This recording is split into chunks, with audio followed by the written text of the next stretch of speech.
Nothing But the Words, episode number 65, hardcover, paperback, ebook, or audiobook. Welcome to Nothing But the Words, the podcast that gives you everything you need to know to write a phenomenal book. Now here's your host, your author coach, Candace L. Davis. Hey there, and welcome to Nothing But the Words. I'm your author coach, Candace L. Davis. I hope your week and your writing are going well. For years now, people have worried about an expected decline in book reading. With the invention of computers and the internet and then smartphones, so many people were worried that people would just stop reading books altogether. So in this episode, I want to talk about what formats you might want to publish your book in and the pros and cons of some of them. But first, we have to ask the question, do people still read books? With the constant access to social media, streaming networks, online videos, podcasts, video games, all the many distractions of the world, it would be easy to believe that no one wants to read books anymore.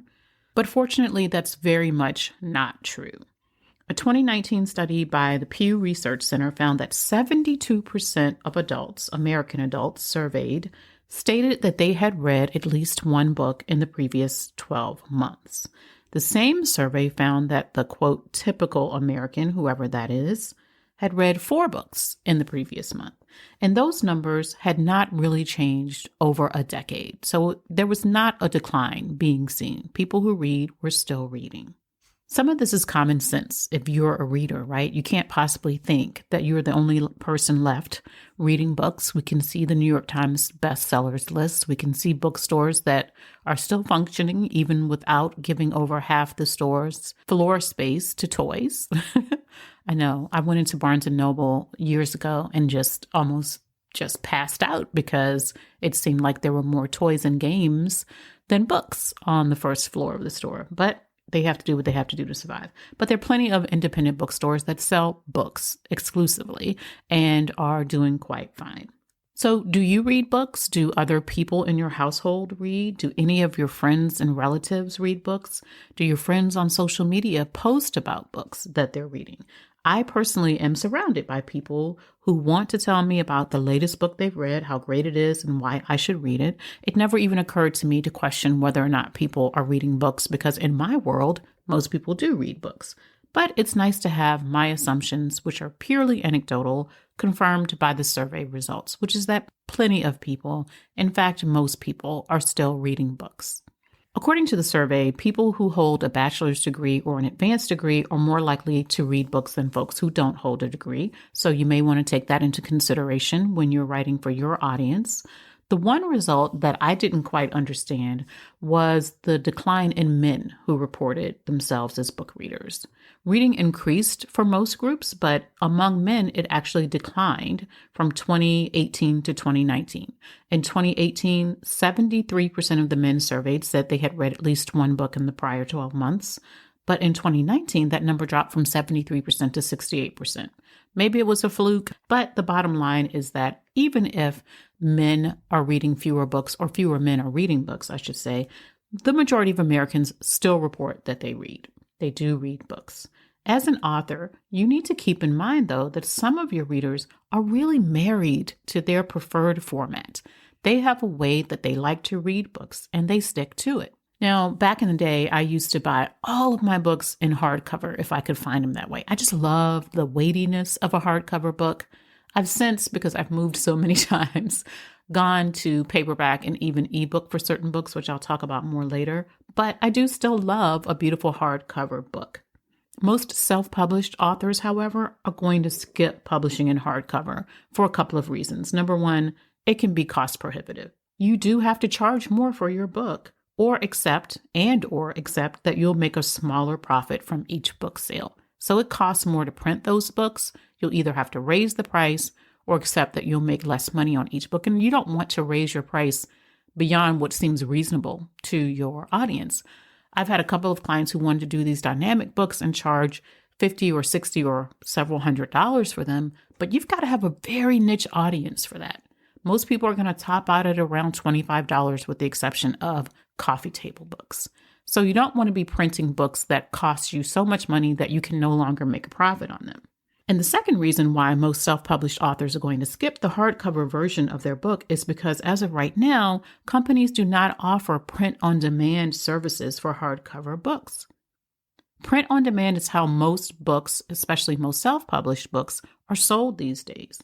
So a company like Amazon does not keep a warehouse full of your books. When you self-publish with Amazon, they don't keep a warehouse full of your books to ship to people in case they want to order it. They print a copy when someone orders it. So they have the technology there where they don't have to print a bunch of copies in advance. There's no money wasted, no money lost, because they only print the copy when they're selling it. But you can't do that for hardcover. They don't offer that service for hardcover. So if you decide to publish your book in hardcover, you then have to figure out how you're going to print and distribute it. Can it be done? It absolutely can be done. I've had clients who've done it on a small scale, but it is a lot more work than simply uploading your book to Amazon and other distributors and letting them manage it, other booksellers and distributors, and letting them manage the process by printing on demand. So most self-published authors are going to skip that step and go straight to paperback books. According to the survey, 37% of Americans say they only read printed books. So they're not listening to audiobooks. They are not downloading ebooks. They just want to read a printed book. They want to have that book they can hold in their hand. And another 28% said they read both print and digital, and that digital includes ebooks and audiobooks. I fall into that second category. There are certain books I still want to hold in my hand. I want to flip the pages and underline and make notes in the margins. I want to sit it on my bookshelf and see it there. I want to be able to have conversation about it when my kids come home or friends come over and share the book. Other books I read on my tablet with my Kindle app. These are often books, though, that I get on sale for $3 or less. And so it's irresistible to me to get, if the book's $1.99, it's by an author I love, or it's on a topic I'm really interested in, I'm probably just going to get it. I also like to read ebooks when I'm doing research because it's very easy to search the book. When you want to go back and find something, it's super simple to do a search when you have it on your Kindle or other e-reader app. The cool thing for authors is that people like me will often get the ebook, and if we love it, we will also order a paperback version. We'd like to hold that book in our hands, but there are a few circumstances in which you might skip the print version. Some people are publishing highly interactive ebooks these days, so they link to videos and they have other things that happen on the tablet that can't happen in a book. So in that case, you might skip the printed version of your book. I've also published some really short books that made sense to sell as ebooks, but did not make sense to sell as printed books. A tech book where the technology is quickly and constantly changing might make sense more as an ebook than a print book because it's very simple to update your ebook version of a book. You can update the printed version as well, but your readers will automatically get the updated version. So if you buy an ebook, the author goes in and updates it, it will be automatically downloaded to your e-reader, at least through Amazon it will. And while if you do a whole new version, then people will have to buy the whole new version. But if you just make simple updates, it makes sense to do it through the ebook version. Those are some exceptions when it might make sense to exclusively publish as ebook, but for most authors, a printed book is a must. If you're speaking from the stage, you want to have books in the room. You want to be able to sell those books from the back of the room. If you would like to use your book to give to clients or potential clients or audiences, you are better off leaving them with a printed copy because even if you send them a link to download a digital version of your book, which is great, some people prefer digital, it's easy to forget about that ebook. If you give them a physical copy of a book, most people will be more likely to keep it. They'll have it where they can see it. If your audience is nomadic, perhaps digital is the way to go because they don't want to pack up and take things with them, right? But for most of us, our audience has a home, they have an office, they have a place of work. So giving them a physical book is a way to remind them of you and your expertise because it's sitting there on their bookshelf. So what about ebooks? I highly encourage the vast majority of my coaching clients. I don't think there's ever been anyone who I said they shouldn't publish an ebook. I highly encourage the vast majority of my coaching clients to publish an ebook version of their book.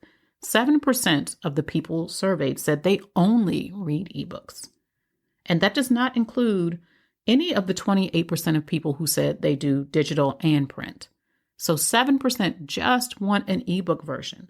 Unless you're writing a journal or a workbook, there's really no reason not to publish a digital version. Exceptions to every rule, of course, but for most authors, this rule applies. And the cost for ebook conversion, to convert your laid out book into an ebook version, is minimal, and it's often already included in the layout costs for your book. So why not give people who prefer the ebook the opportunity to read on their device? Even some of my clients who publish children's books are doing a digital version because for parents, if you're out with your kids, you don't have that favorite book, you can go onto your tablet or even your phone and read that book with your child or hand it to them and let them read it. And a lot of times, parents don't want their kids playing games all day, but it's great if they can read the book on the tablet. Give them that option. Now, the most interesting result from this survey was, for me, the number of people reading audiobooks. As of 2019, 1 in 5 Americans reported reading audiobooks. Now, in 2016, only 14% of people said they read audiobooks. Just 3 years later, that percentage had risen from 14% to 20%.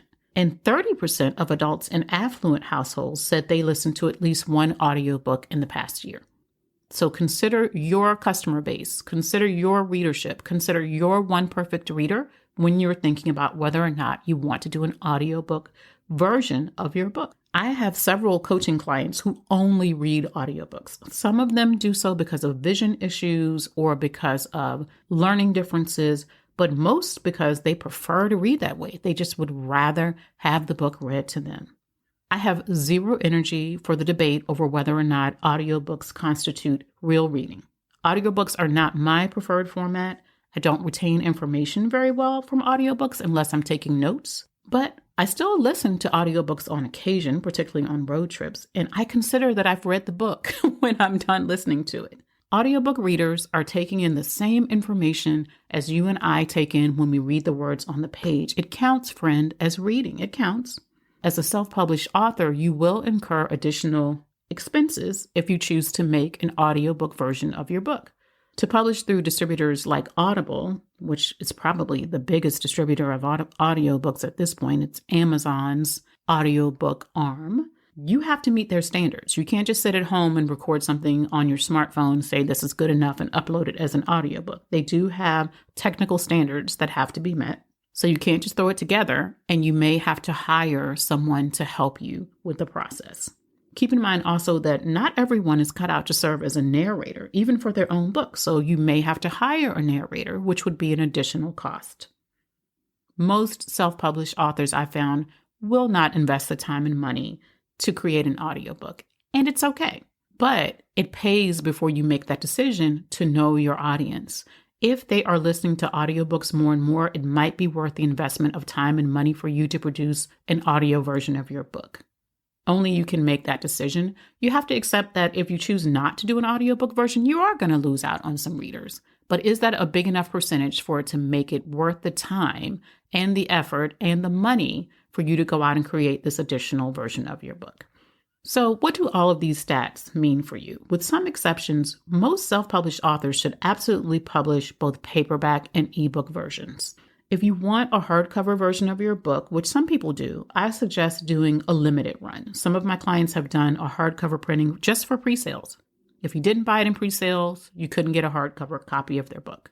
Or they did a run just to give as gifts to specific clients or for specific audiences.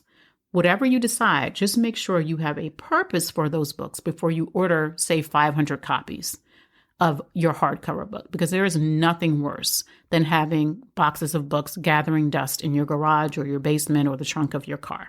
You should have those books on hand if you choose to do hardcover, but you should make sure you have a way to sell them or leverage them.